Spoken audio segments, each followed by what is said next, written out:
right, we're ready to start. My name is Joe Brzezinski, and I'd like all of us to rise for an invocation and then the pledge. Where's the flag? You have a cover if you could remove it. Dear Lord, please grant your grace and your love to all of us.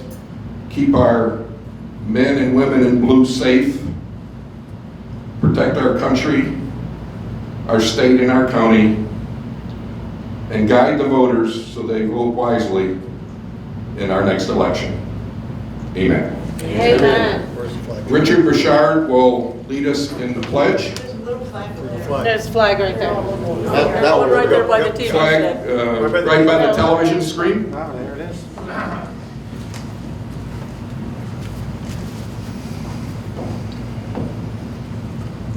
I pledge allegiance to the flag of the United States of America and to the republic for which it stands, one nation, under God, indivisible, with liberty and justice for all.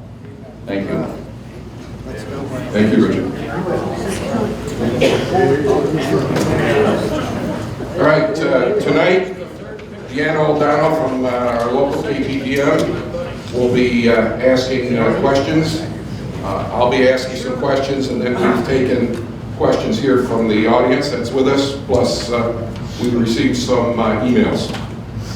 And before we start officially, Sharon, you said that you wanted to address the crowd. Yep.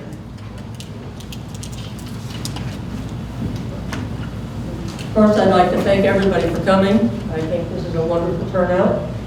And I realize that it was billed as a debate first, and we had a little bit of a hiccup or two. I would like to ask Mr. McGill to come up, please.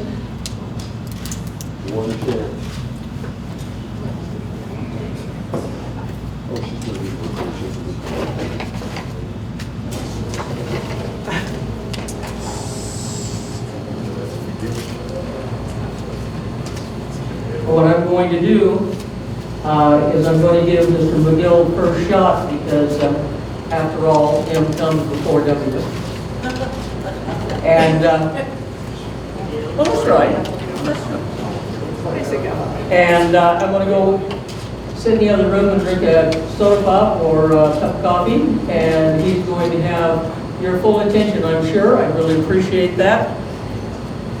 Please give him your full attention, listen to what he has to say, and then he can do the same for me when I come up. We'll all have the same questions. They're keeping a record of the questions that they've gotten in, and at the end of this, you'll be able to talk to either one of us individually if we didn't get to the question that you'd like to have answered. Thank you so much. Mr. McGill. This is not a debate. This is not a debate. This is, I did not agree to this format. I'm here tonight to listen. I mean, by a show of hands, who would like to do this in this format? I'm here. I'm here. I was not prepared to do this, trust me, and Sharon knew that, and she just put me on the spot. But, hey, I'm here. Let's go. Let's do a debate. Let's have a debate. Let's both be in the same room together and go back and forth and respond to each other. So, Sharon, please, join us. That is a debate, in my opinion. Like we did at Pahrump Center back in April before the primary. Do we want a debate or do we want two separate press conferences? Debate. It's already seen a press conference at Valley Electric. Right, I agree. That was not a debate. I'm sorry that none of my supporters, because I canceled. Obviously, probably most people have seen on my Facebook page that I refused this format. Sharon knew that. But, so none of my supporters that I'm aware of are here, but let's go for it.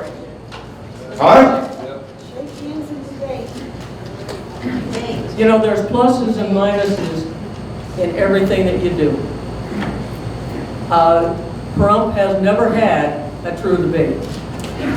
A true debate, an issue is brought up, one person then answers that issue with their opinion, only their opinion. The second person then gives their opinion. The first person gets to rebut that. The second person gets to rebut back. And the tally keeper then gets to determine how many points both candidates got. Joe, can you do that? That is a true debate. Pahrump doesn't do a true debate. What Pahrump does is they ask a question, they allow the other person to answer the question, and that person has the opportunity to feed on the first question. And then it's all over with. So the second person may get 2 or 3 words in, but that's about it. Then the next question goes to the other person, and that person gets to do the same thing. They get to be the brains of the outfit. They answered the question, and then that second person gets to rebut that, either agree with it or not agree with it, tell them why, and then you go on to the third question. That's not a debate. That's one person feeding off of another person. That's why I like the BEA style. That was the Chamber of Commerce came up with it. They asked me what I thought. I thought it was a really great idea because every person then got the same question. They got to stand on their own 2 feet. They answered the question, and they moved on. One person didn't get to feed off of another person. The candidates, if there were 5 or 6 of them, didn't get to feed off of each other before they got to answer. I just feel that it's a better forum. This isn't brain surgery, really, or rocket science. If one person has more knowledge than the other person does, that person doesn't get to feed off of them on that question. If the other person has more knowledge in one area, then that second person doesn't get to feed off of them. You understand what I mean? I don't know whether you have ever been to a so-called debate in Nye County, but that's generally the way it goes, from Tonopah all the way down. And I've been doing this since 2014. I've never seen a presidential debate held in the format that was at VEA. I've never seen a presidential debate held in a format that's in Pahrump or Nye County. ever. Correct, because this is not a debate. You're not running for President. What are we going to do? You're not What are we running going to for do here? president. What are we going to do here? It's not president. I just assumed we've got questions, answer them. Stay in the room with me. I really don't want to hear Sharon, what we'll go back and your forth. answers are, and I would rather answer them on my own. I have something to say. You guys are both going to have a fresh question every other question. It's not like we have a whole list of candidates. The debate that is being proposed is basically the same thing that we use in We pageants just said that. with the question. So, you guys are going to have a fresh question every other time, so nobody needs to go hide in the back room.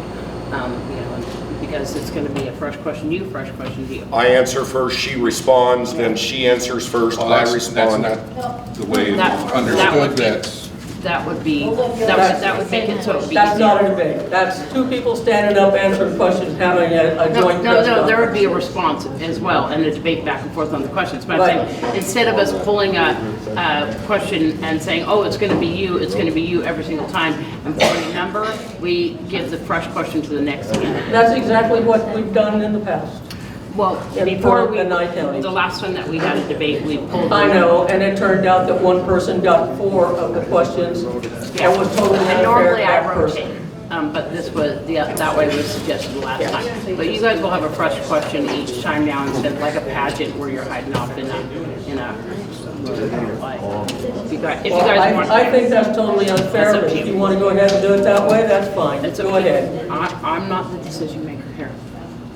It's up up to to you. the It's candidates up to to you. decide. What do you guys want to do? This is your event, you tell me what you want to do. I did tell you what I wanted to do, and you disagreed with me. Correct, I You did. have been disagreeing with me. And I told you what I wanted to do on October 15th.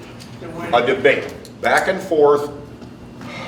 But this back and forth is not a debate, Joe. Right now, it's not. I don't.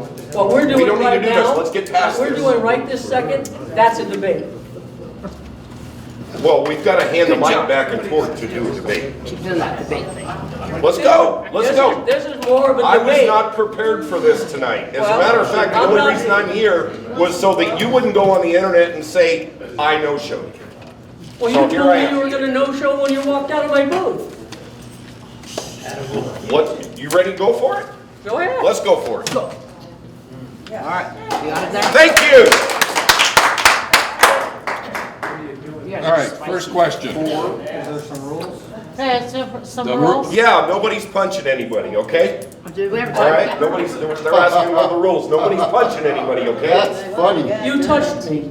Oh, yeah. That's dumb back Touch me then. back. All No, right. it's not down back Okay, because just we've never, plain old it's- battery? Okay. Let me have the microphone. Behave, you people. Who's the timekeeper? You gonna come up with some rules? Timekeeper. All right, we're gonna have questions.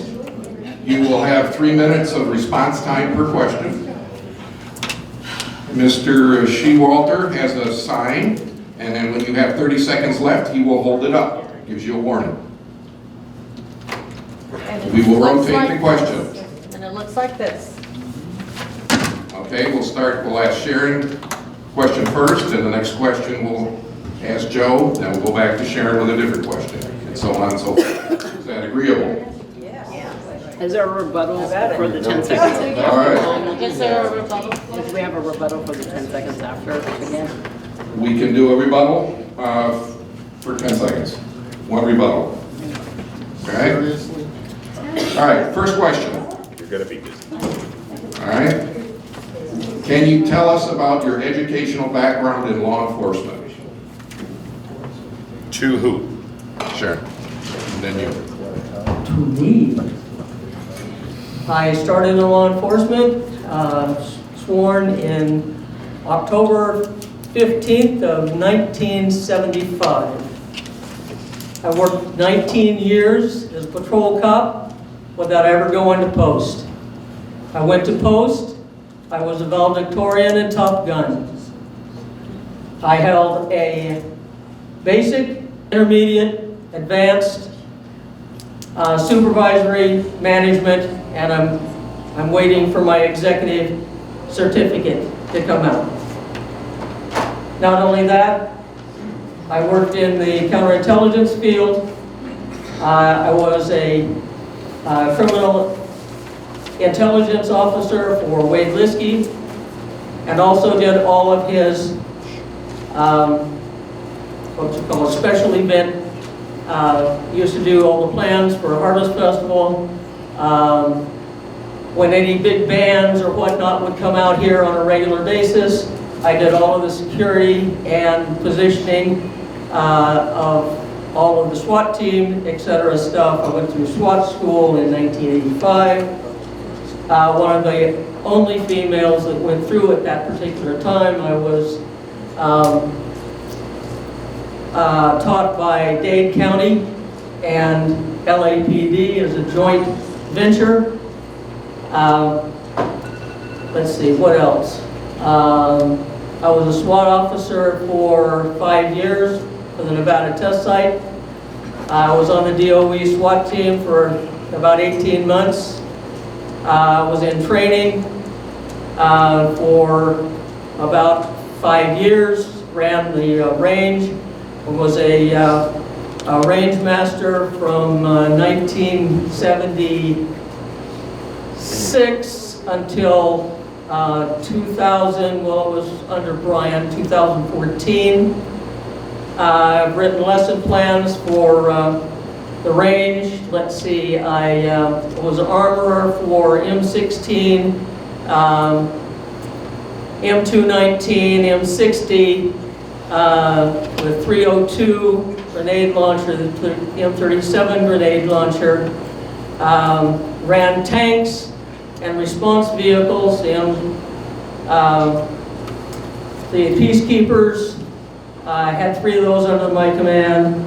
I had 35 what we called FAVs, or the fast attack vehicles, I had those under my command and the people that manned them. I did a lot of penetrator work on the Nevada test site, not only for the Nighttime Sheriff's Office, but also for the Department of Energy through Wackenhut Services Incorporated. I don't really know what else to tell you. I was a computer security officer, a security representative. I did facility security plans, which I've used today to refurbish some things on our building. Let's see. Helped design the animal shelter, and I have a V100 of our own now that we completely refurbish, which was dedicated to Sheriff DeMayo because he's the one that brought it in. Time. Now Joe gets the same question, and then you get the next one first. You should get the same one so we know the answer. Yeah, he's getting the same Yeah, question. that's what he said. So again, the training Would you like me to repeat the experience question again? Sure, please. All right, can you tell us about your educational background in law enforcement? Are you okay? Okay. I've been in law enforcement for 35 years. 26 years with the Las Vegas Metropolitan Police Department in various different positions. I was a patrol officer all over the valley, all 3 shifts. I was a field training officer. I was a patrol sergeant, working graveyard shift. At any point in time, there was anywhere from 8 to 12 individuals under my direct supervision during that time. I have been a detective in numerous different positions. My last 12 years were in the Auto Theft Task Force. I worked in the tourist crimes section. I worked in the property crimes section as a detective. I worked in the retail theft crimes section as a detective. I can tell you that my entire career, I have been a grunt, a street cop. I go out and I make arrests. I don't train people, I don't write plans. Have I trained people in written plans? Yes, absolutely I have. But I challenge Sharon to put the number of arrests or crimes that she's investigated on a board with me. And obviously, it's difficult to do, but I think that the number of crimes and arrests made by me would far exceed the number of crimes and arrests by Sharon. Because the majority of her career, she was private security at the Nevada test site. She was not on the street, law enforcement handling calls for service.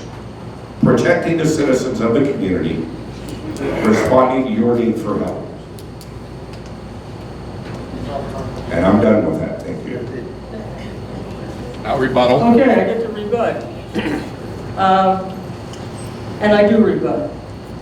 The 19 years that I spent as a patrol deputy out here, I've gone to burglaries, I've gone to domestic batteries, I have gone to murders, and yes, I have sat overnight, and maybe I didn't correct the entire thing, but most people haven't. The rebuttal is always first. That's not going to work. 30. Half a minute. Half a minute. Give her another 20 seconds there. Okay, I got 20 seconds, huh? Okay, go ahead. Okay. I wasn't full-time, he's absolutely correct. But I gave my time to come in and make arrests. I couldn't tell you how many people I've arrested. I arrested at least 10 or 15 people every Harvest Festival. I was in a great big huge fight with a biker gang across the street from the Harvest Festival. We took 13 people that particular time. We arrested 1,420 people in one day That's time. at the Nevada test site for Nye County. That's time.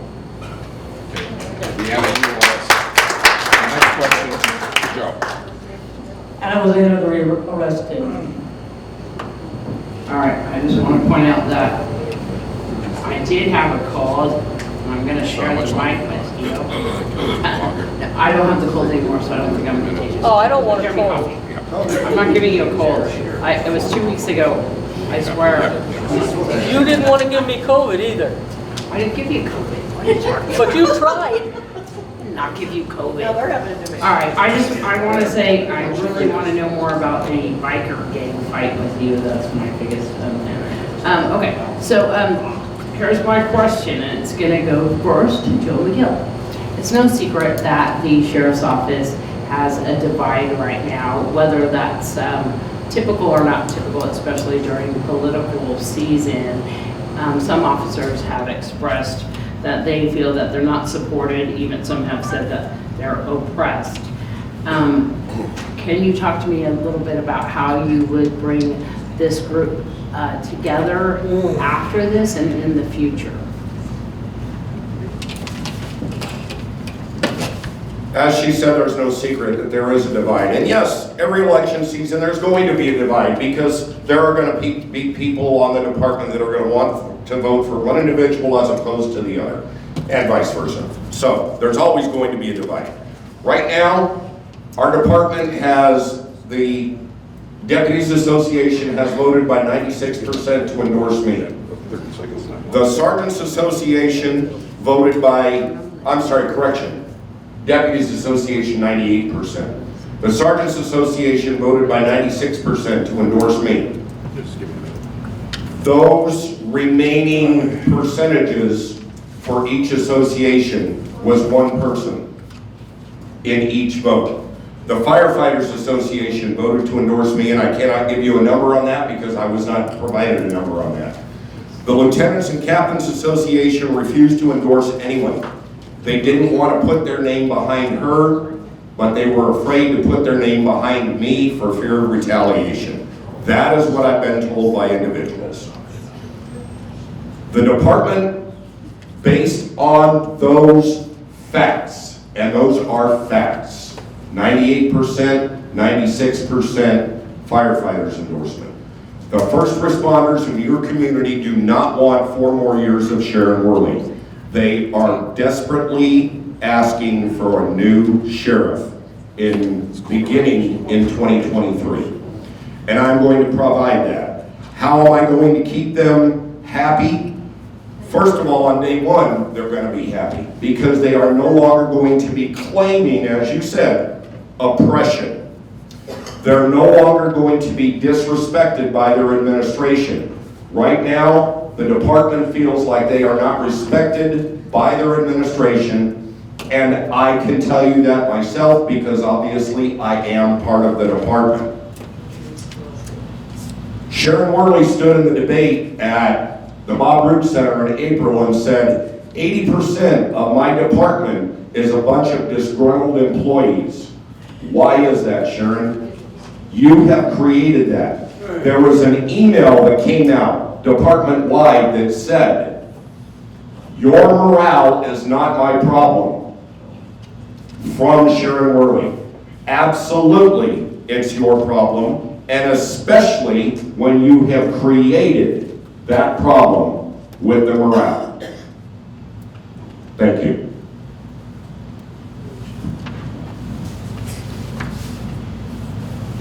Well, I think I'm going to start out with the real problem. And the real problem is, as it was pointed out to me by John Powell, who was the head of the NCLEA at the time, he jumped up out of his chair and he started yelling and screaming at me, telling me that, hey, we don't want your technology. I have put more technology into that department than any one sheriff ever in the history of Nye County. And that was supposed to help the deputies protect themselves and help the citizens be protected by knowing the truth of what happened on any call at all. What that did in their minds was take away their anonymity, and they were very unhappy about that. I started that in 2018, And you know, believe it or not, those same people did not support me in the last election. They supported the mayo because they wanted the old ways back. They didn't want anybody to see what they were doing while they were on duty. They didn't want anybody to see that they weren't giving you a whole day's work for a whole day's pay. And they're not. And you believe that a guy is on FTO, he's learning to be a cop, and out of a whole month, he does 3 traffic stops, 1 burglary investigation, and 3 or 4 other calls that are here to there. That's all they were getting. And we were wondering, why are the guys coming out of FTO going on the street? Why can't they function? Well, they can't function because the people on the street weren't teaching them.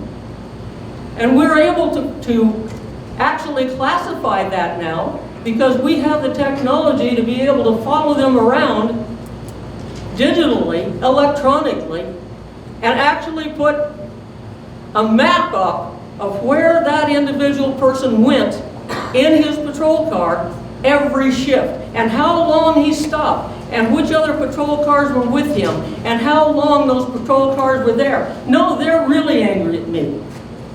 But I work for you. I don't work for them. And they're right. I don't have their back when they do something wrong. I absolutely do not. You know who has their back? Their CVA and their attorney. And yes, they're mad at me. And yes, I don't care. Because they deserve to work for their money. Do we have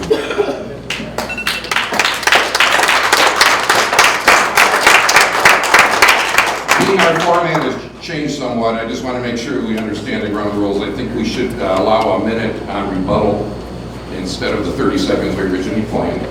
Okay? So that each one of you can have more time to rebut the other. Okay? Okay. All right. So, Do you have a rebuttal on either one of you? I do.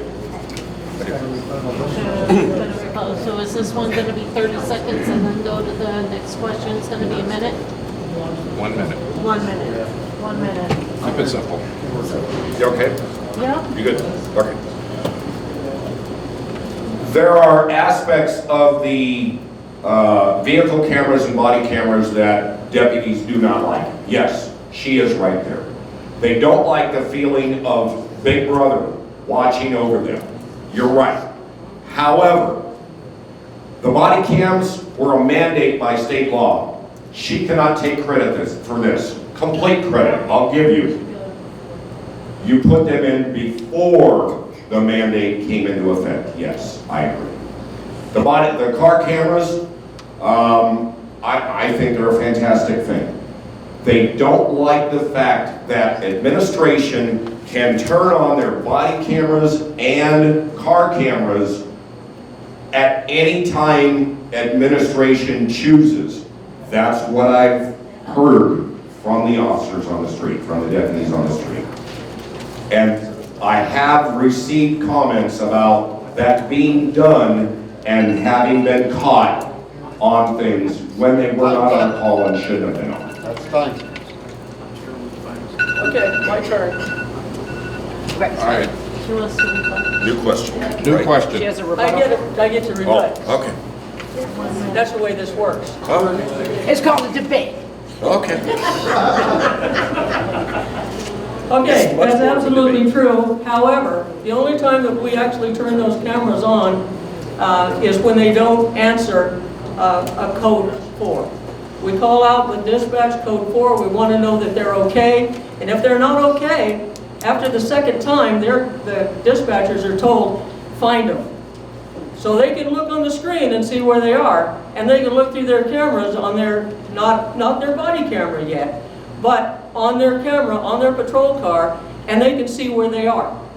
And yes, they did get caught. One was a sergeant, had all of his troops together eating ice cream, big deal, but they weren't answering the call that they were all right. Nothing happened to him. He got Right, he got brain freeze. That's it. We'll go to the next question. That's the next question. Yeah, you had the rebuts. He got brain Hold the mic. freeze. Wait, so you guys, I heard it. You have the mic so people can hear me. No, I don't want you to do Oh. that. Oh, I'm sorry, I don't have any. All right. This one goes to Sharon and then to Joe. All right. A big part of being a sheriff is being a good administrator and leader. Would you give us some examples of your leadership skills? She already put down questions. Well, there's a lot of examples of leadership skills, but let me tell you about one of them. I had a lady who went missing, and my cops were having a really, really hard time with the idea that they were going to have to go dig her up. And so I went out with them, and we located the grave, and we dug her up. They were really upset about that, and they told me later, said, just having you there with us, knowing that you were experiencing the same thing that we were experiencing, and you were doing the same things that we were doing, made a difference.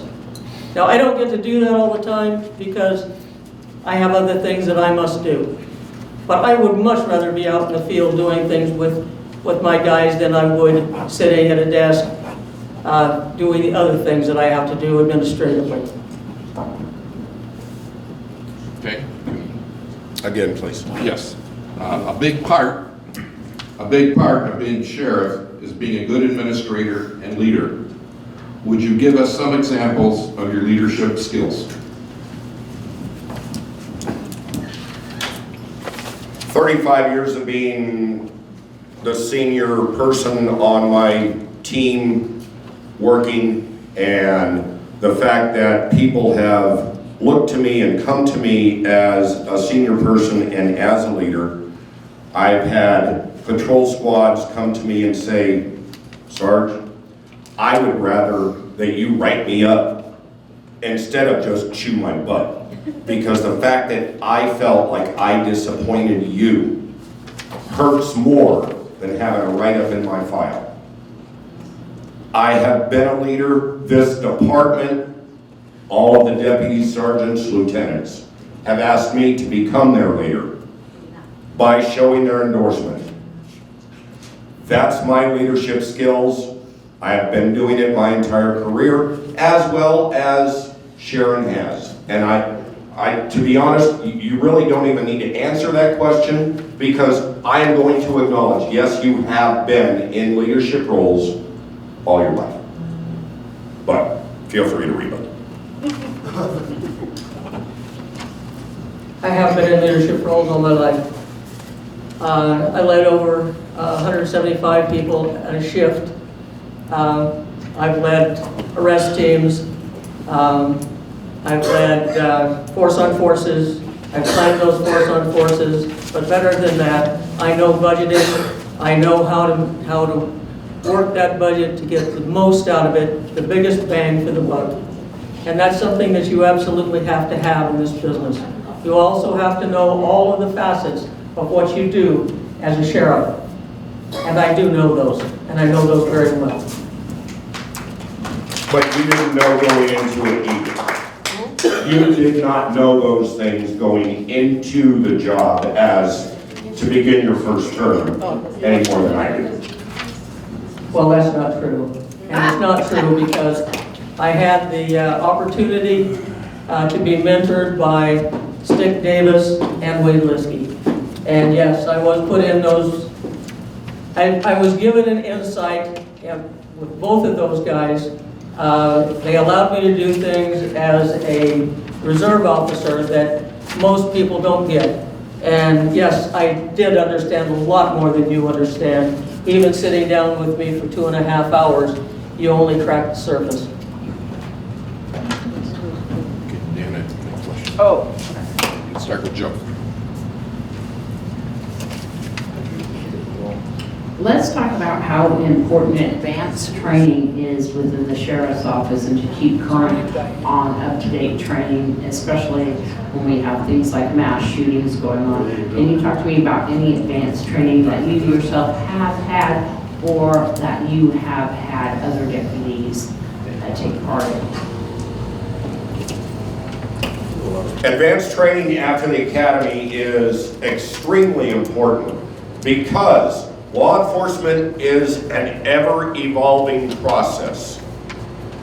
With that being said, a few months ago we did active shooter training, active assailant training.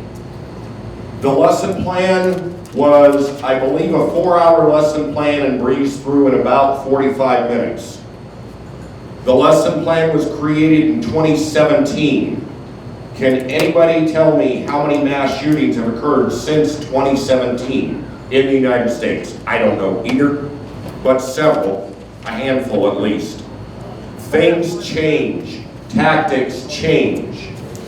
Another part of what you asked, my specific training in advanced training, I have gone through building search and building entry training with the Las Vegas Metropolitan SWAT team and the Nye County SWAT team. I have been involved in the preparation and service going through the door in probably over 350 search warrants throughout my career. The vast majority with Metro Police, but several here also. You need to stay on advanced training. Our department, based on the 8.5 years that I've been working here, seems to be considering themselves as an island and that nothing is accessible around that island. We do not go to training outside of our department. We do not accept training outside of our department. We do not ask for training from outside of our department. Sharon's going to tell you it does happen. Yes, it does, once in a while. Yes, absolutely it does. But I can tell you that I am going to have relationships with other agencies in our state and even outside. I will try to develop relationships and get training so that we can get the most current plans and tactics and movements, and we can send our people out of state, out of town, so that they can get updated on active shooter situations. God forbid if we have one in this town, when you only have 3 or 4 or 5 cops on the street, and we have to handle that. Your grandchildren are going to die, unfortunately, because we don't have enough power. Chris, would you please? Next time, please. Thank you. I'm going to ask for some more time on this one. The reason I'm going to do that, Are you all right with that? are you okay with that? It's $20 an hour. Okay. $20 a minute. I'm not paying you. No, you're paying me because I keep the time. Are you trying to push me, man? No, I'm trying to bribe you. Okay, wait, hold on, we have that. We have an agreement of rebuttal time of 1 minute. That's what we agreed to at the beginning, and I'd like to hold to that. But she hasn't answered Okay, that question. but I can answer the question in 3 minutes. Or do I have to rebut that in? No, you have- you answer the question in 3 minutes, You have 3 and then minutes, rebuttal Sheriff. is 1 minute. You have 3 minutes, Sheriff. Okay, 3 minutes starting now. Yes. First Okay. word you speak. We did have active shooter training. He's absolutely correct. But what he is not correct about is that was to determine just exactly what happens with our people. How much do you retain from the last 40-hour active shooter training that we gave? That was to make sure in the interim that our people will go in immediately. That's the portion of it that they were training. You get to that school, you go into that school, you report back, and tell the other people that are starting to respond just exactly where you are and where the action is. That's what that training was for. We have an entire classroom coming up that's going to be in classroom and also performance-based that will take in the whole team. This didn't take in the whole team. What he was talking about was given in Pahrump, it was given in Beatty, it was given in Tonopah, and it was to remind people, you don't stand and wait. You don't wait.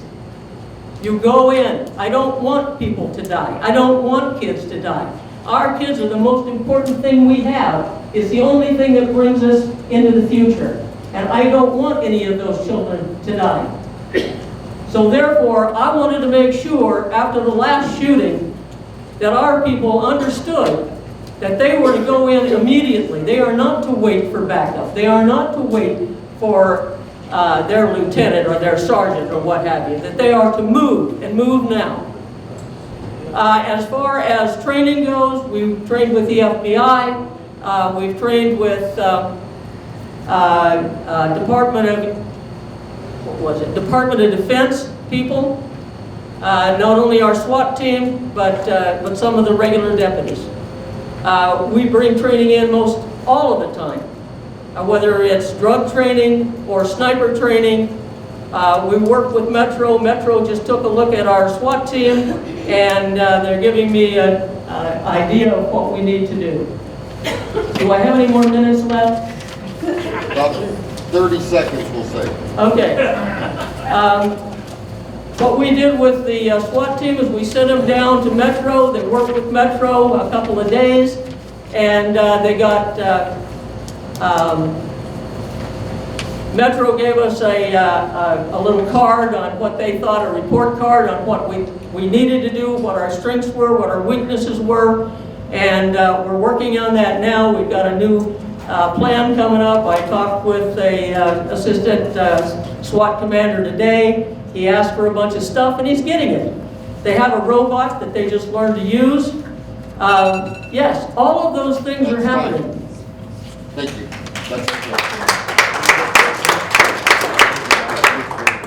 And the training that was held on the active shooter recently that I mentioned, that Sharon mentioned, was completely inconsistent. I was there on one day, and I was allowed to participate in one scenario by myself as the entry person. The following training session, everybody participated in 3 or 4 scenarios with anywhere from 1 to 4 deputies making entry per scenario. Again, inconsistent and insufficient.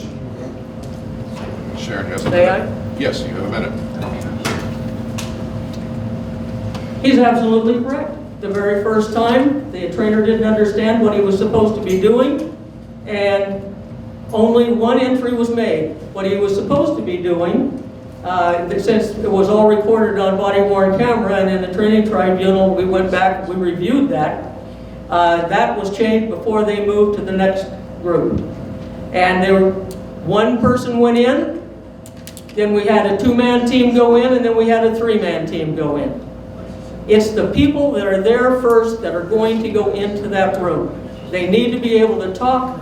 They need to be able to have hand signs to talk to one another, and that's what we were trying to get done. It's not a full-blown course. It was really looking for a baseline. Okay. Okay, the next question, I'll start off again with Sharon and then Joe and then rebuttals. Okay, Mike, can I ever get to ask Sharon a question? yeah, when I'm ready. The Canine Program here in Nye County, how long has it been in place? How many dogs does the Sheriff's Department have? What are the dogs' capabilities? Are they bomb sniffing, drug, whatever? And do you feel they're being used to the fullest? And I can repeat it if you'd like. Sharon's up first? Yeah, I think I'd like to have that repeated. It was kind of, It's a long question. that's a long question. All right. So let's go one part at a time. Okay, All right? We have a canine program here in Nye County. yes. How long has it been in place? Since way before me. Let's see, I think Wade Liskey started that in, Are you timing us? Are you- wait, oh, oh. 1994, possibly? Was that the question, this is the answer? Because I'm a little bit confused at this moment. Right, I read the question, it's in multiple parts. Then Sharon asked if I Do I could get 3 repeat the minutes for each question. one? And, no, How long? I like that one. I love your compliment. how long the dogs been in Capabilities. place? How many dogs does the sheriff's department have? And what are dog capabilities? And are they being used to their fullest? Being used. Okay, so, Okay, so I think I got it. all right. Here you go. Okay, I got all your. Okay, it was 1994 or above. Capabilities, let's see, we had 2 patrol dogs and one bomb dog. We've retired 7, I think. 5 of whom were patrol dogs, and 1 was a search and rescue dog, and the other one was a bomb dog. How many being used to their fullest right now? We just got 2 brand new ones. We have 2 patrol dogs, which are also drug dogs, by the way. And we have 1 bomb dog. Now we have 2 brand new ones, and we have money for another 4. Our handler just became a big handler, whatever you want to call him, I don't remember. Master handler, and he'll be putting together our own academy. We've already discussed that, and those 2 dogs and their handlers will go through that, so we'll have our own in-house academy that will meet the standard. And I'll add that we get our dogs out of Utah, and they have great noses on them. We just got a Labrador that it could be a drug dog, but he's got the temperament to be a rescue dog. So we haven't decided what he's going to be yet. The other dog is definitely going to be a drug dog and a patrol dog. My understanding about the canine unit is that one of our dogs is certified and one is not.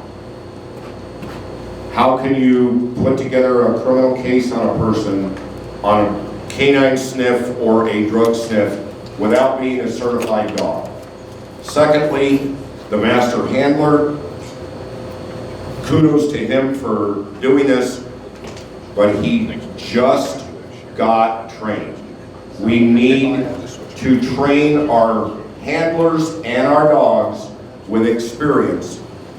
Send the master handler and the handler to an experienced trainer to get the master handler up to speed also, and you're gaining the expertise of an experienced trainer. Our dogs are not being used to the fullest of their capability. Our dogs are we have drug dogs. We have a drug dog, I believe. Our deputies, our canine handlers are not able to do highway interdiction with their drug dogs because they do not have a dual purpose dog that can watch his back while he's searching a vehicle, or he doesn't have a backup unit that can watch his back while he's searching a vehicle in the absence of a dual purpose dog.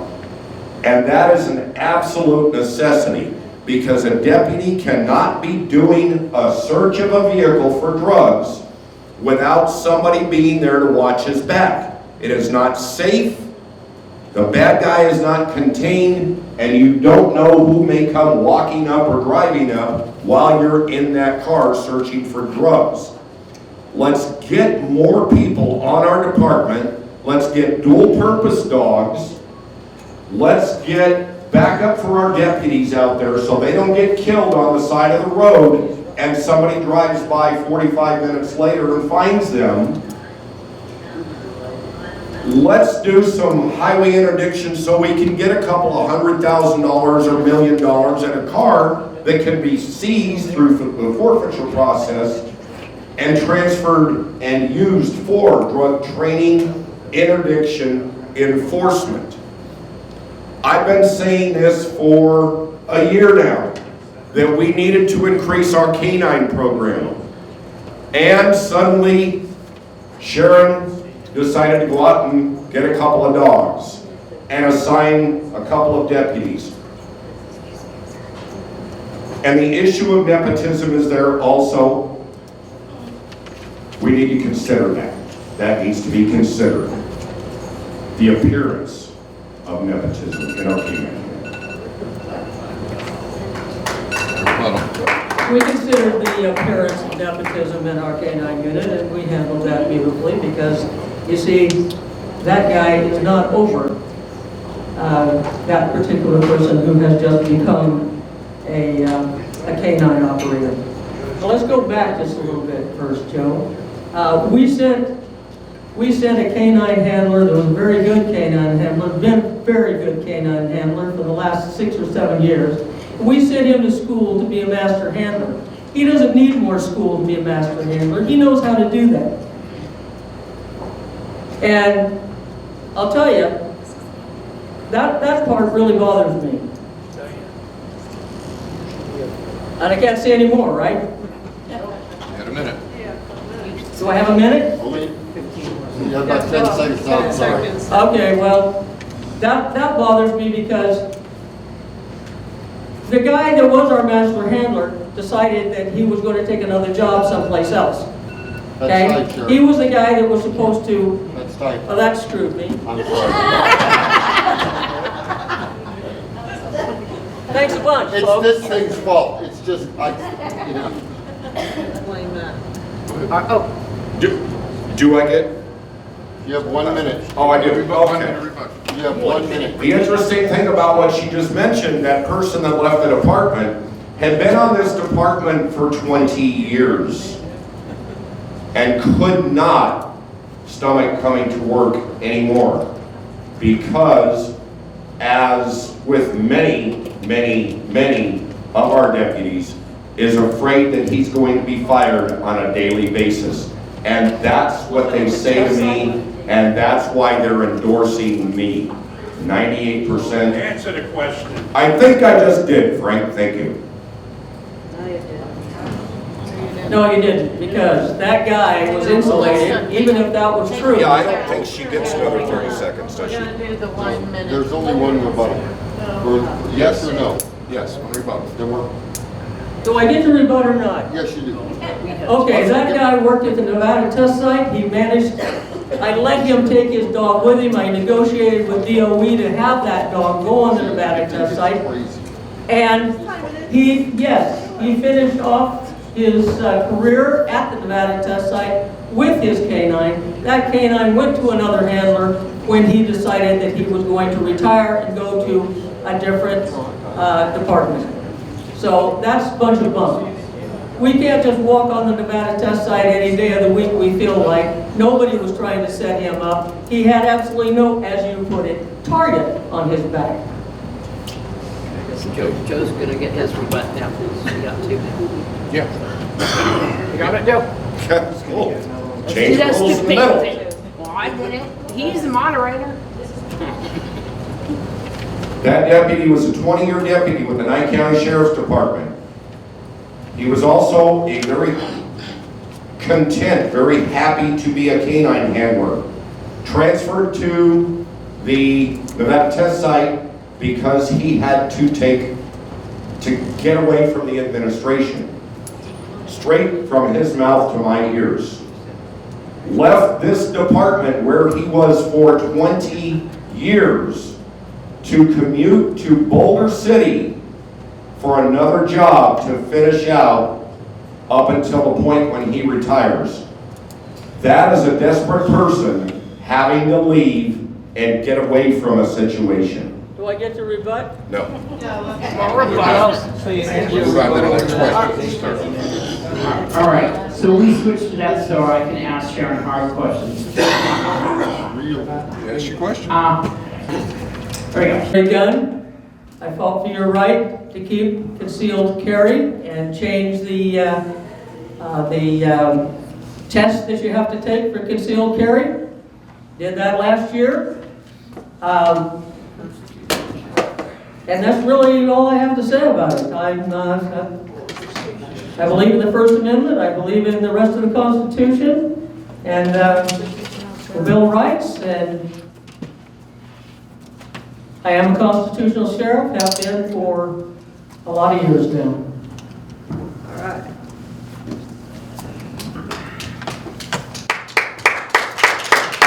I also will, and have always, supported your Second Amendment rights and everyone else's Second Amendment rights. I have nothing against that. I have never, if there's something that we need to discuss, I'd love to talk to you later if I've said something. So. It's not appropriate for me to comment in the middle of this. No, you're right, I agree, I'd love to talk to you later. And anybody who wants to know what she's referring to, you're welcome to talk to me afterwards. So, in short, I have nothing against your guns. I love your guns. Again, I'm raffling a gun at Jeebus Defense. You too could own it. Go buy a raffle ticket. Thank you. Sharon, do you have anything else you want to say? Have another minute. Well, I have another minute. Well, then let me tell you that I've spent a lot of time teaching people how to shoot. And not only folks that were sworn, but folks who are not sworn. And I've enjoyed every bit of it. I would continue to do so in a heartbeat. People who are unarmed are slaves. I think you just saw that happen across the world. People who lose their guns lose their liberty.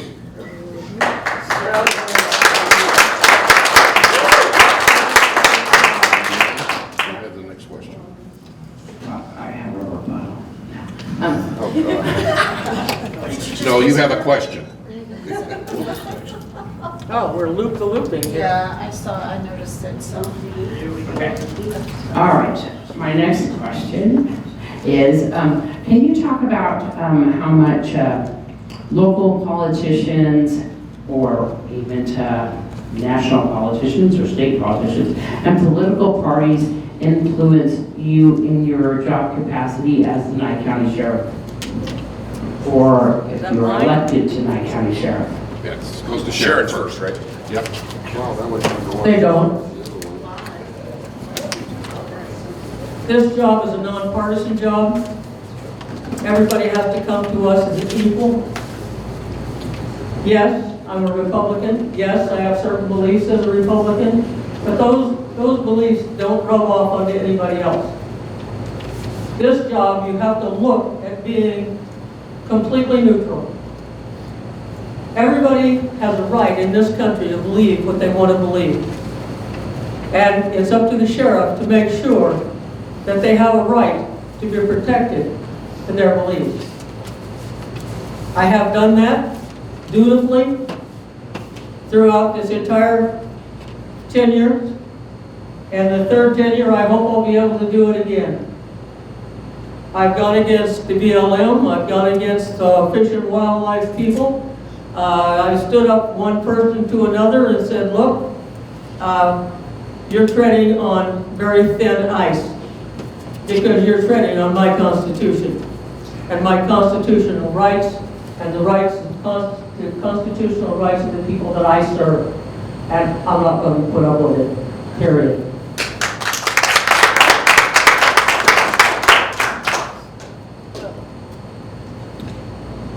I also am a Republican, have been all my life.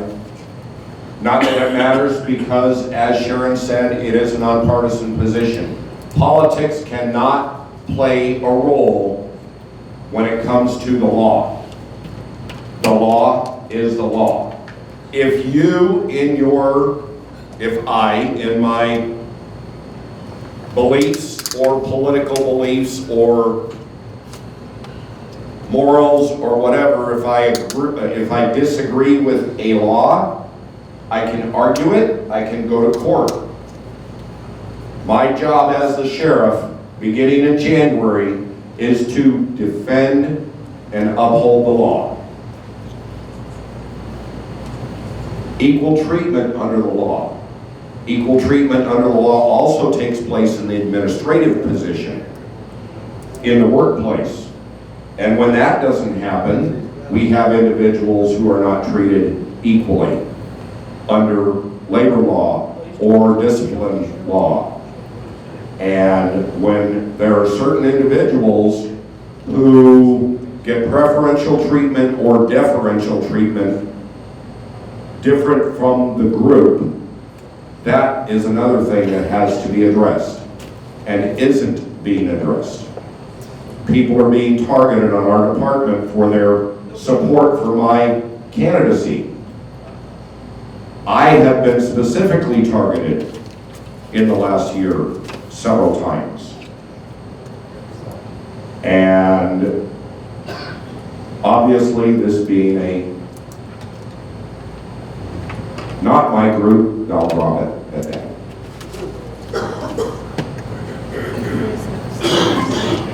What was the actual question? 30 seconds. Let me get back there. 1 minute, right? Can you talk about influence, if there is any, on political parties, with your specific political parties, politicians, be it local, state, or national politicians, and how they would affect Political your job? influence on how we do the job or not. Okay, well, Right. I think that you have, you're not looking at the whole picture, and I have 5 contracts, CBAs. Each one of them is written in a different manner. Everybody has different rights. There are certain things that you can do to one person, one group, that you can't do to the second group, because their collective bargaining agreement is different. So some people take that as, oh my goodness, they're being treated different than I am. When in actuality, they're not being treated different, they're being treated in accordance with their CBA. And I'm sorry if they don't understand that. I have to treat them according to the law and according to what they have negotiated with the county. Not with me. They didn't negotiate with me. Don't get an idea like that. They negotiate with the county.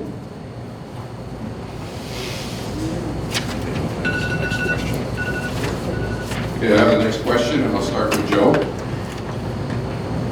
Over the last weekend, Pahrump held its annual Fall Festival. On Patrol Live TV show covered an incident with some teenagers having guns, and the department stopped a very serious potential incident. Can you give us any information on what happened and how the sheriff's office procedures work to stop it? And if it's something under investigation you can't answer, that's understandable. And this is to me. You and then Sharon. I didn't see all of the episode. I was at the park when it took place. I was not a witness to any of it, and I have very little personal knowledge. I've received very little information about the case. I know that there were some people with guns. I know that some guns were recovered. I know some juveniles were arrested. And that's about the end of my knowledge on this.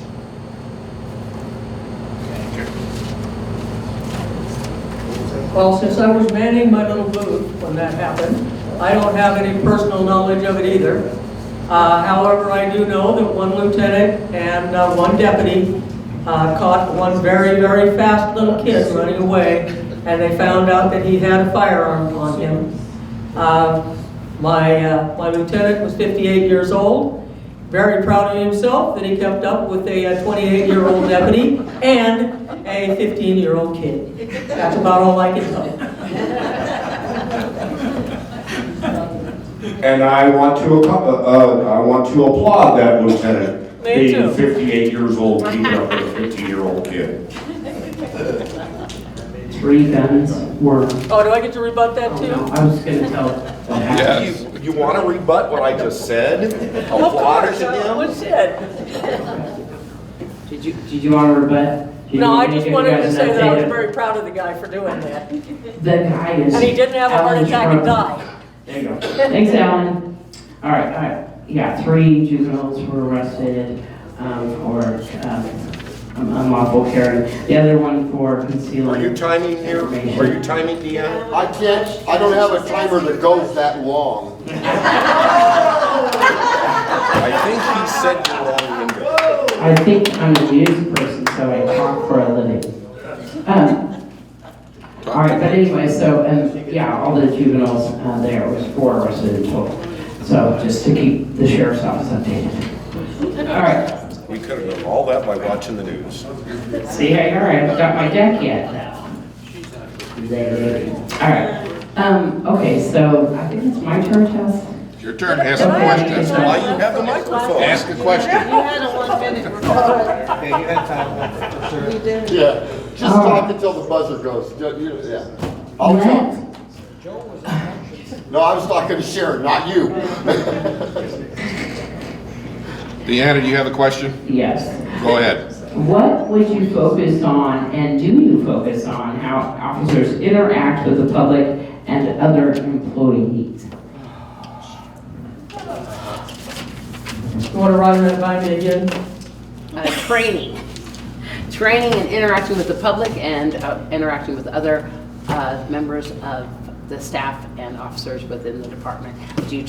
How do you train them, and how do you focus on training with the public and other employees? Okay, well, there's 2 facets to the training. You guys are really rude. Huh? That is extremely rude. Okay. Yeah, that's extremely Are weird. you? But I'm going to try it this way. In the academy, we have people who learn how to be a cop. Okay, that's the whole idea for the academy. Those people learn how to talk to people in different settings. If we have people who are mentally disabled, we have a class on how you talk to people who are mentally disabled. We have people that learn how to talk to folks with PTSD. They're given as much information as they possibly can in the academy itself. Then they go to FTO and they take those skills with them and they hone those skills under the guidance of their field training officer. At the end of their field training, and before they go out into the street, we try to make sure that they can actually talk to the public at the level that the public needs to hear them. Because if they can't talk to the public and the public can't understand what they're trying to say, those people are definitely not going to react the way that they should. Because they don't know what you're saying to them. If it's a deaf person, if it's someone who needs a translator, well, we have Google Translate now, which is a whole bunch better than what we had when I was going through.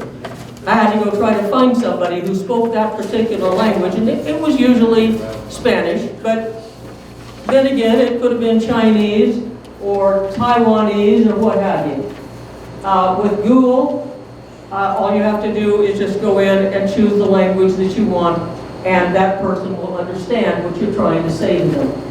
But you have to be taught those skills. And that's what the Academy is for, and that's what FTO is for.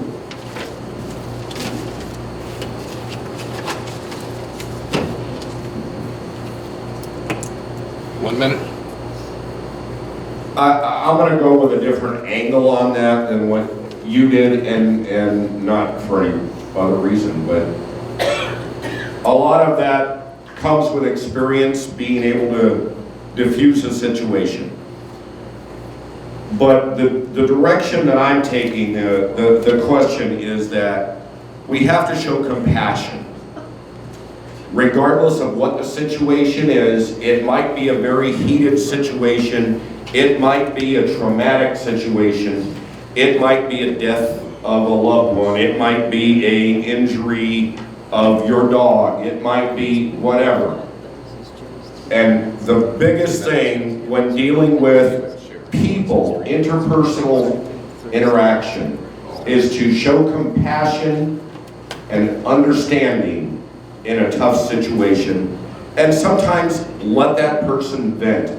Sometimes that's what really needs to happen, instead of just jumping to the conclusion the person's being aggressive. That was not his 3 minutes. No. He's on. He was this supposed to have for 3 minutes, I made an error. I'm supposed to have 3 minutes. Well, too late. You can't fix it. Go. Actually, no, I'm good. I'm good. Are you good? I'm good. No, I'm good. I don't think she took a minute of hers either, but yeah, I'm good. Hey, I mean, what can you say? You can't teach somebody empathy. You can try really, really hard. But that's something that they have to learn on the street. That's why they have a field training officer, to try to show them that every person can't be treated the same way. You have to be able to read people. And he's absolutely right with that. Because if you can't read people, you don't need to be a cop. Because you have to read people in order to be able to serve them. We have a class that we just got in that I thought was really good. Oh, sorry, I can't tell you about Got it. 30 seconds. Go. I can tell you about it. And that's human mapping. And that teaches you how to read body language, and it teaches you what these people are saying with their body that they're not saying to you verbally. It's an absolutely fantastic class, and it's helped an awful lot of our people be able to excel in communicating with folks, and even those folks who are not verbal.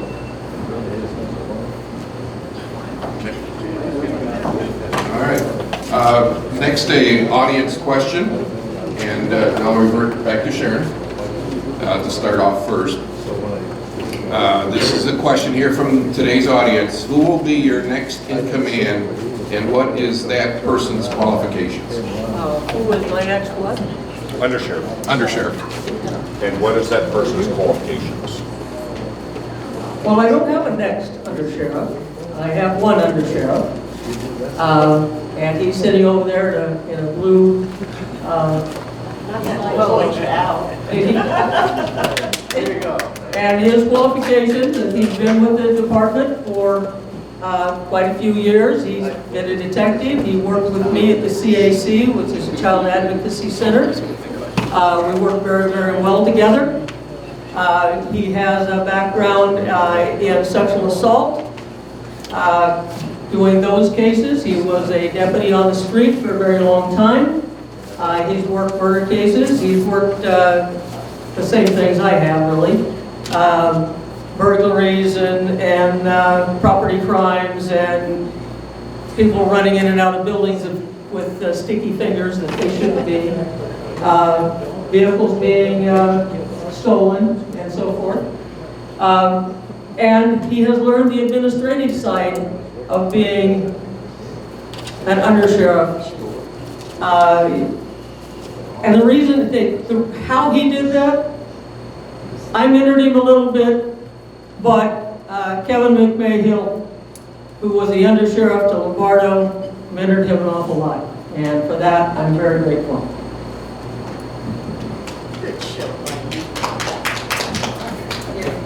Boy, Mike, she makes you look good. When I take office in the beginning of January, my undersheriff is going to be Bill Beck. Bill Beck retired from the Nye County Sheriff's Department in 2013 after 26 years of service with this department. He spent several years working in the Tonopah area around Mountain up north. He spent several years working down here in the Pahrump area. When he retired from the Nye County Sheriff's Office, he held the rank of captain at that time. He also attended the FBI National Academy in Quantico, Virginia, which is a national certification put on by the FBI. And he also, like Mike, has worked himself through the ranks. And when I started my search for undersheriff, I started asking around, and the only comments that I received during that time was positive comments about Bill Beck. And I reached out to him and asked him to freeze his retirement and come back to work, to which he agreed. That's a big request. We are going to work strongly together, and we are going to work with what is left of the current administration. Whoever stays, whoever chooses to stay, perfect. They're going to help us out, and we're going to get up to speed like Sharon had to do 8 years ago. I don't see that there's going to be any issue with doing that. And I'm looking forward to working with Bill Beck and presenting him to you, along with myself, as our undersheriff.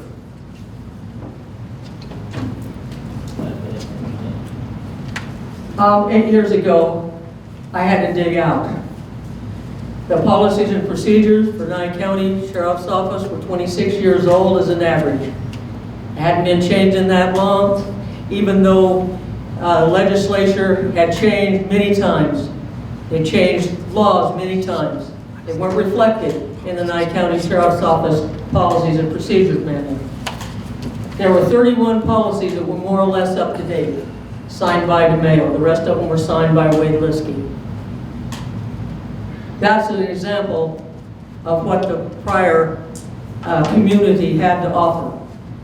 When I was working for the DA's office, we had a case, and that case required us to look into the impound yard. We called and asked someone to bring their impound yard policy and procedure over to us so that we could look it over and we could add it to our case file.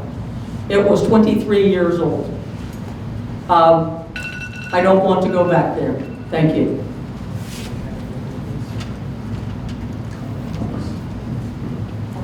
Just have it for 1 second. He wants it. It's your turn.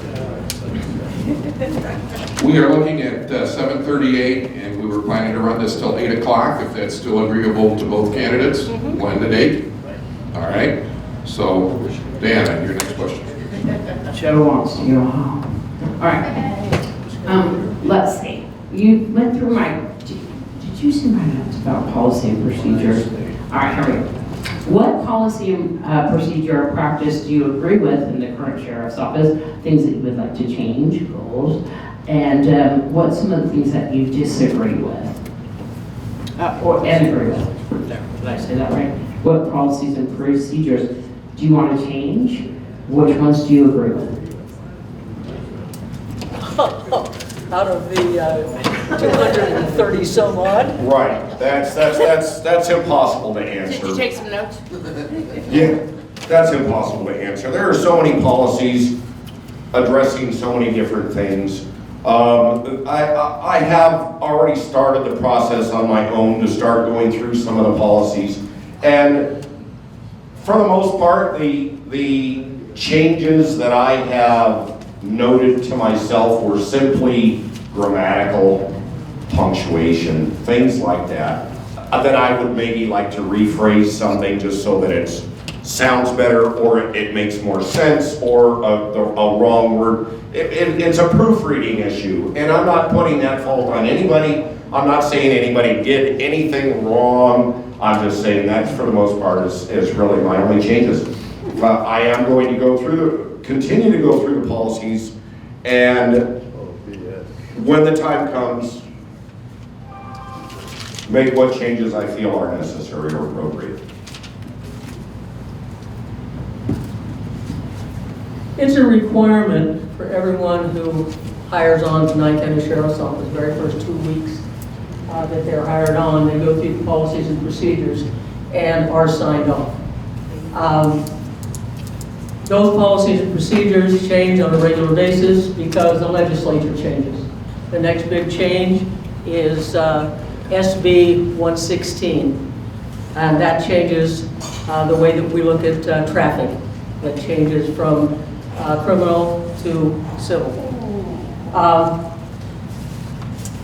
So people in the department have to keep up with those. They have to go in and read the policy and take a test every time something changes. That's how we keep people up to date. That's how they learn what changes have been made in policy, what the legislature has changed, and how that affects their job. That is audited at 5%. on a regular basis. Anybody who fails the test gets reset, and they're noticed to go back and read it again and take the test again. We have policies and procedures for the SAU. We have policies and procedures for search and rescue. We have policies and procedures for the shelter, our ACOs. We have policies and procedures for almost everything. Now, our deputies don't have to know a lot of the policies and procedures outside of their own venue, but they have to know the ones inside their venue. And I don't know what else to say about that. How many seconds do I have? 1 minute. Oh, goody. Do I get to talk about anything I want? And if I do... It's your time. Huh? It's your time. Okay. Well, I want to say that dog handler that he told you retire, well, went to somebody else. He got a raise when he went to Boulder City. He went to a job that paid him $92,000 a year. You think I would stay at the Nevada test site for the pittance that I was making for Nye County when I got offered a job for $92,000? See, I know his boss. And I told him, yeah, you made a pretty good choice. He was a good guy, and I liked him. But I don't condone him for leaving, you know. I mean, I would have liked to have had him stay, but it was the right choice for his family because he's making about 30% more than what he was making with us. And so there's two sides to every story. You only got 2 seconds left. 1 minute, right? Right? And then I'll get another minute. It's going to be less than that. And acknowledging something that you said about the policies, the deputies do have to go through and acknowledge and oftentimes test on policies that are not relevant to them. Animal control, jail, things like that. But they are. There are pieces of those policies that maybe are relevant to a patrol deputy. And the only other thing I would suggest is release them in smaller batches because it's a lot easier for the patrol deputy to take the time to read 5 instead of 25. You know, I think that's a really good idea, but that's not really the way they come out. When the legislature changes things, it usually touches more than that. And let me tell you how this works too. I get them first. I redo what I think needs to be done. I send them to somebody else. They think they redo what they think needs to be done. Then it goes to the attorney. The attorney redoes what he thinks needs to be done. Then they come back to me and I get to read them again. By the time they get into the database for the deputies to read, I've read them at least twice and sometimes 3 times. So they don't have it so bad.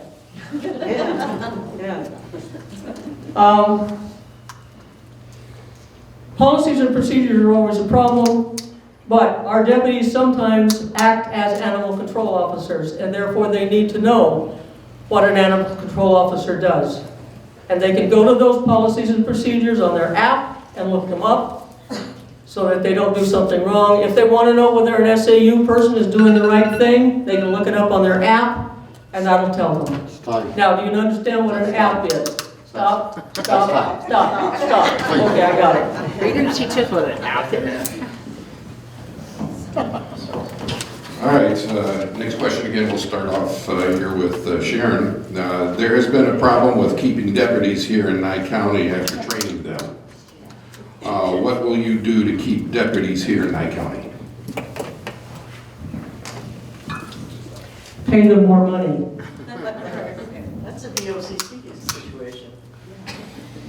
You know, the culture isn't the same as it used to be. People don't just go to one job and just stay there. And I realize that that's a culture shock for us guys because we're all old. But they don't go to one job and just stay. Usually they last about 5 years to a job, and then they go someplace else. We are the door to law enforcement. We're the guys that say, we really need people. We've always been that way, and we're their entryway. They come in, they go through our academy, they manage to graduate, they stay for a year, they stay for 2 years, they stay for 3 years until they can find another job someplace else where they came from. People go back to Idaho, people go back to Arizona, people go back to Utah, people get married, people want to get married and go to Utah. I had one guy leave not long ago because he says, I can't find anybody to marry here. I'm going to go someplace where I know I can. And so he did. You can't hold people just by money alone. You can't hold people by being overly nice to them or gracious to them.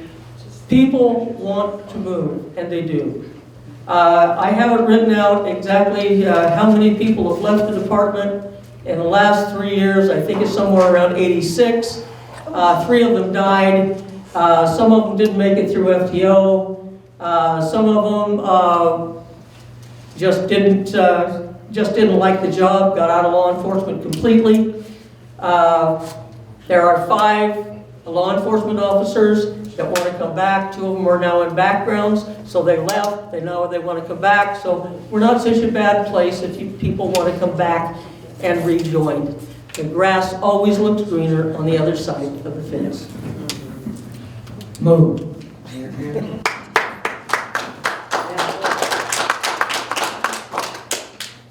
I can't tell you in the last 3 years, but I can tell you in the last 8 years, 167 people have left our department in the last 8 years.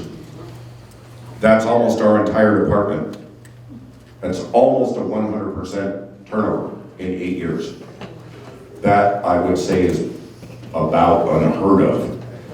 And yes, there are individuals who come into this job and with the more recent generations, this job has become a job.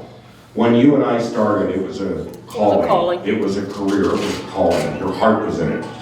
That is not as common anymore. There are people who go for more money. There are also people who go for more respect. Aaron Williamson left this department and is commuting to go to Nevada Highway Patrol because he couldn't work here anymore.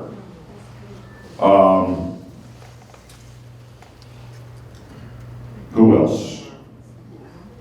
Jason Hunt told me, yes, they may be leaving they might be getting more money coincidentally when they get another job. They might be. But that is not the be-all, end-all of why they're leaving. You can't do it. You can't ask the deputies because they can't speak openly.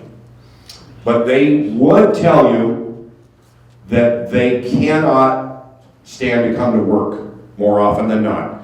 Because, as Jose said so famously in the previous debate in April, oppressed. And I think everybody was about to gag if he'd have said the word one more time, but it was true.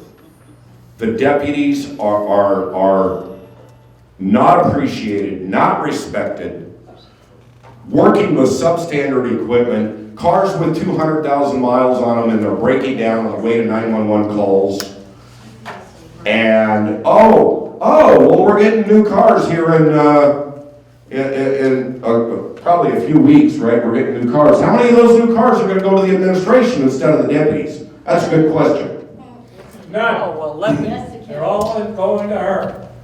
So don't use those stories. No, I didn't say to the county commission. I said to the administration. They go right to her. Whoever she does with it. I said to the administration, how many of the administrators of the Nye County Sheriff's Office are going to get new cars instead of the deputies getting the new cars? I talked to the fleet the other day, and they told me that it was proposed years ago to rotate our vehicles and get some new cars every year rather than getting 20 or 30 in a shot. It's a lot easier to stomach that cost. Let's maybe start doing that. Just give us a budget. I agree. I don't know who said that, I can't look you in the eye, but. Well, let me tell you about the budget. We were getting cars from Lombardo. When I first got here, almost 40 of my vehicles were being deadlined within the next month or so, and they already had deadline 10. Okay? I went looking for new vehicles because the county told me that I only had $100,000 that I could spend on vehicles. $100,000 won't buy you shit. Okay? So I went to various, I even went to GSA to see what I could get. All their prices had gone up. I went to Lombardo and I told him that, look, these are the problems that I have. He says, hey, I'm accessing Crown Vics. You want to go look at them? I went and looked at them. I got 20 Crown Vics from him and 4 motorcycles for $78,000 and spent the rest of the money refurbishing what I needed to refurbish, putting new tires on them. I got all of the background on each one of those vehicles, clear back to where they were bought. Now, That's time, Sheriff. I want to talk about the plan. I welcome that in your next comments. Okay. I'm sorry. Boy, he's a hard one. And now in response to that, when I proposed that plan to go to Metro to get their retired cars, which they retired about 100,000 miles, and I gave that to Eric Murphy back when he was our department fleet manager, it was intended to be a Band-Aid. It was not intended to be a fix. We need a fix. We cannot continue breaking down on the way to your house when you're calling 911 and you need help. Oh, good, my turn? I think John said that in your next comment period. Well, Probably in your closing. they both had a 3-minute period. Yeah. Okay. And now So now I get a... And they both have rebuttal. Yeah. Yeah, so it's the next So give me my question. mic back. She only gets 10 seconds. She'd only get 10 seconds. Are you gonna do it in 10 seconds? I get 30 seconds or a minute or something. What do I get? It would be the 10 second, they already had their 1 minute. Well, that's changing the rules again. Okay. Okay, first of all... Are we doing another rebuttal now? Sharon, it's up to him. What are we I'm not doing? in charge yet. Hello? We What had are we both, doing here? we had both rebuttals, so we're on to the next question. Okay. That's was the agreement. We That's all I had wanted to know. rebuttals. Thank you. Okay, so did we have a rebuttal? Yeah. Yes. Apparently we did. Well, And then I don't remember the second part of the rebuttal. at your closing We had statement, both 3-minute periods, yes? You Yes. got it first? You had the question first? Yep, and he got his Then 3 you got it. minutes and I should have a rebuttal now. Then you had a rebuttal? And he's just had his? No, they didn't No, have. I only talked about it one He's a time. timekeeper. You're talking about the cars. Was it 3 minutes, 3 minutes? Is that- Yeah, Yeah. 3 minutes, 3 minutes. I should have a 1 minute rebuttal. 4 minutes. You've got it on video. Moderator. Trying to get me to go back. I know. We don't care. I'll tell you what, just in all fairness, but just stop. I vote. In all fairness, we'll give them each one more rebuttal, just to make sure that they both got one. How's that? That's fine with me. Mike? That's agreeable. Joe? Yeah. Agreeable? Sharon? Is that a double yes? Very good. Okay. This topic needs more time. How's that? What we did with the cars is our finance officer decided that we were going to go to, it doesn't even matter who, a leasing company, and that we were going to get 20 new cars every year for 5 years. That would have completely taken care of our problem. We got 20 new cars one time.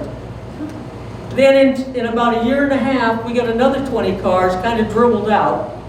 And the third 20 cars are coming this November, supposedly. Okay? That's how that plan worked. Not worth a shit.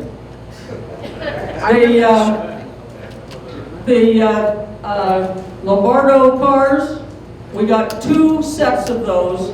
He was very good to us. They came with everything except the radios. And they weren't 100,000 miles. I got one at 22,000 that was at the airport. I got several more that were 50,000. We got another one, a bunch that was around 70,000. We didn't take anything that was more than 80,000. That's time. And we're driving vehicles that we can't get parts for because they don't make them anymore. And we're buying vehicles that are not certified by the manufacturer for law enforcement use. And if used in law enforcement use causing damage, results in no warranty coverage. Brand new vehicle with no warranty coverage for a brand spanking new 8,000 miles on it, entire brake system. Who bought these vehicles that were not covered for law enforcement use? Well, then we need to do something about finance. But we need to oversee that also. We need to make sure that finance knows that we need vehicles covered for law enforcement use. They know we need it. How do we oversee and get some, if I ask for a Phillips head screwdriver and finance buys me a flathead screwdriver, how do I not notice? Thank you. This is going to be our last question. We're going to talk a little bit about the Nye County Sheriff's Office Detention Center and ICE inmates. We have been making some good money off of the ICE inmates that are here at the Pahrump Detention Center and are sending our own people up to Tonopah. Where is that money going and how much are we taking in per year?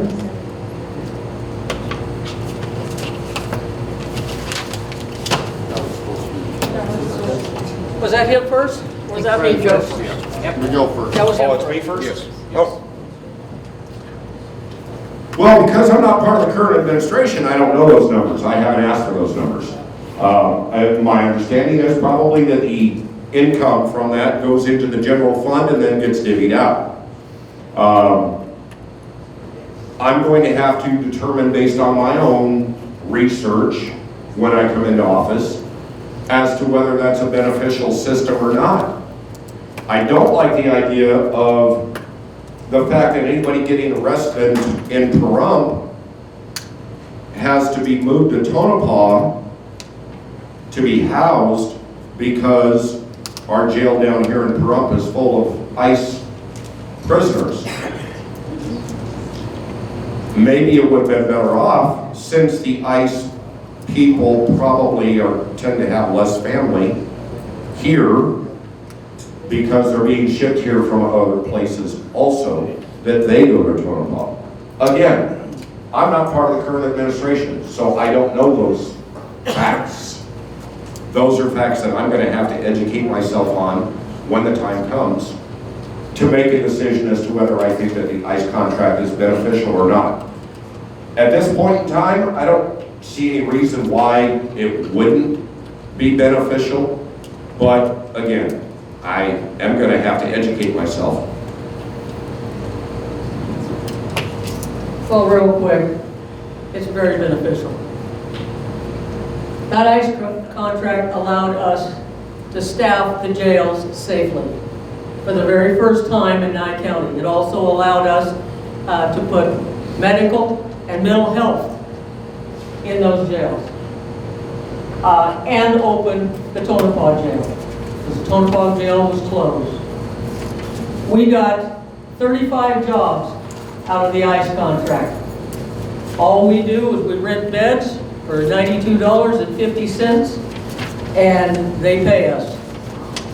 It doesn't, those 35 jobs doesn't cost you a dime. They augment the county budget, and all of that money goes right back into the jail, right back into people's jobs. If we didn't have those, we'd be staffing that jail with the same amount of people that we staffed a 35-bed jail. And that's the way it was staffed from 2010 until 2019, when I finally managed to get that contract and worked hard for that contract. We had to sell ourselves to the federal government, which meant that we had to bring our standards up to their standards. That was no mean task, folks. That was a heck of a lot of work. And those people that did that work, I can't even tell you how they stood out and how proud I am of them.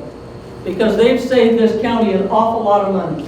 And they've provided this county with something that it never ever had before. And that is a workforce that's paid for by the federal government and not by the citizens of Nye County. You know, I have also got 2 other jobs, and those jobs are patrol officer jobs. I'm going after a couple more. But those jobs, one of them is in Tonopah, goes around the Tonopah testing range, and the other one is Beatty, goes around the Beatty testing range. They use them for 20 hours a week. We get them free for 20 hours a week. It was a really win-win situation there. And that's what we're looking for Nye County, to grow Nye County.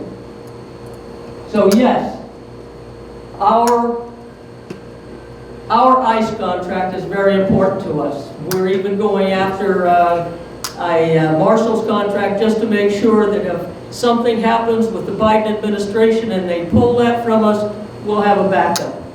Because we need to be safe. We need to make sure our inmates are safe. After all, those inmates are Nye County citizens for the most part. That's time. And I was talking to a detention supervisor just the other day at the park, at the Fall Festival, that said that he was shorthanded to the point where he had no detention deputies available to do a specific task, which was a deputy's task. And this individual chose to do that task, whatever the task was, I don't recall, and got written up for it. It was a minor thing. It was a minute or 2 of something. It was, the individual thought nothing of it. Hey, my guys are busy. There's nobody else to do this for me.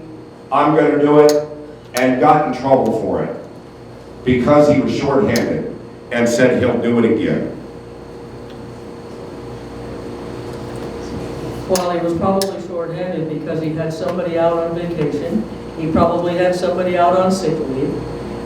We did a staffing study for Nye County, and they agreed what we would, well, they kind of put a belt on what we were going to have.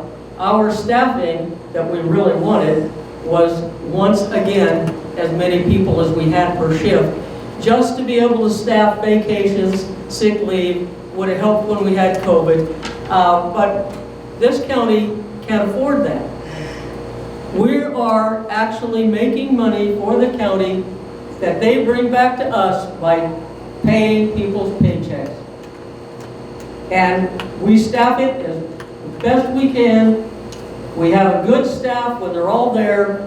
The problem is people get sick, people have vacations, people have comp time, and you have to live with that no matter whether you're in this kind of business or whether you're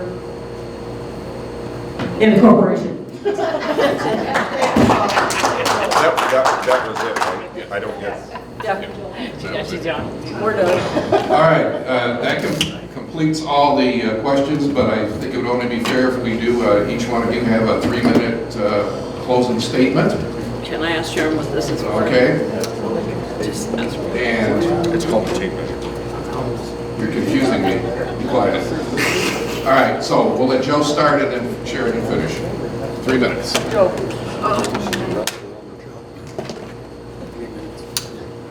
I invited Sharon to participate in this type of a forum. She chose, and I gave it 3.5 weeks out so that we could invite the community to hear it.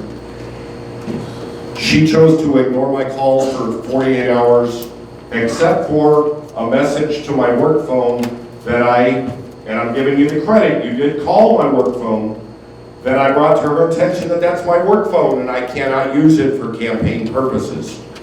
She did leave a message, but it was my weekend, so it was off. Although I texted her from my personal phone that she chose to ignore for 48 hours. I got ambushed when I walked in this door because she knew that I was not here to debate her or to participate in her debate debacle.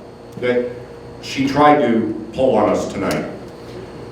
I walked in the door and she said, I thought you weren't coming. And I said, I'm not here to talk, I'm here to sit in the back of the room quietly and peacefully. And I got ambushed when she took the mic. But here I am. And I think it was lively, and I hope it was beneficial. Everybody needs to be informed. A debate or any form of a debate should not be held secret from the community. The community needs to know who they are going to vote for. And this process is part of that. I have the department, her department, endorsing me. I do not believe that that is simply because I'm going to be nice to them. I think that's because they have faith in me and that they no longer have faith in their current sheriff. The fact that I won, albeit by a small margin, in the primary election, to me speaks volumes. The fact that you can drive through the neighborhoods in this community and see as many Joe McGill for Sheriff signs as you do, I think speaks volumes. The fact that you can drive through these neighborhoods in this community and see a deputy's car in the driveway and a Joe McGill for Sheriff sign in the front yard, I think speaks volumes. I have to say to the people who do support me, thank you. I know that this is a Sharon-friendly room because I canceled my attendance the other day on the internet. A couple of people may not have known that. But for those that listen with an open mind, I thank you.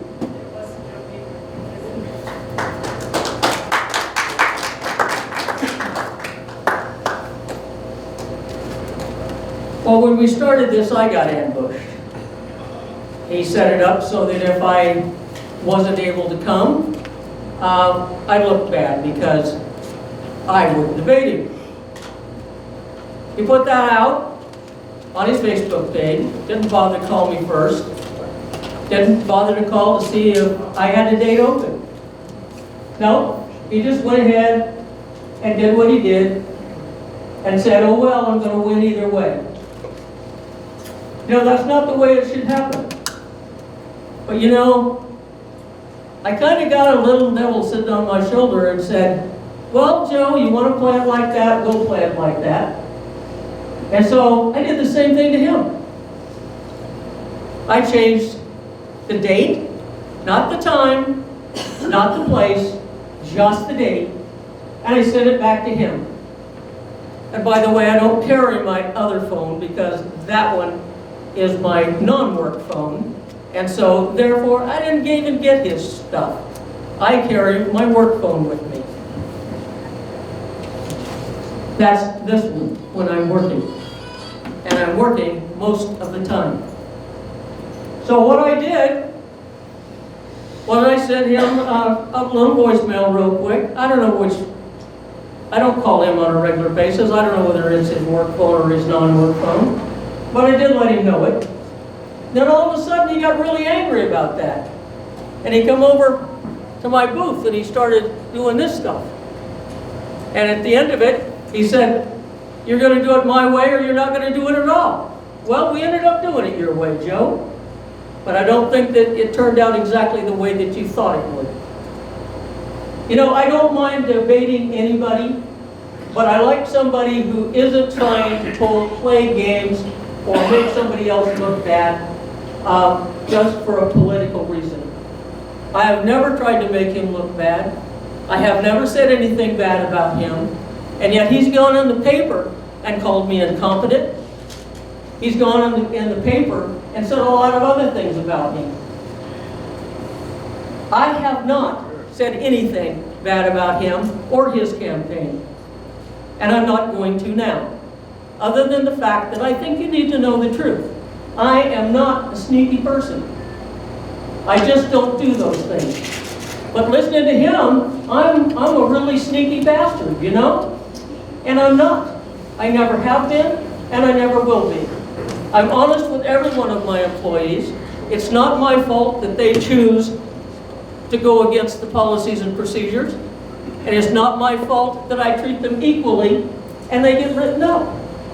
It's not my fault that, you know, once we put body-worn cameras on and they got audited, gee whiz, they found out that there was a violation. Fine. Okay, done.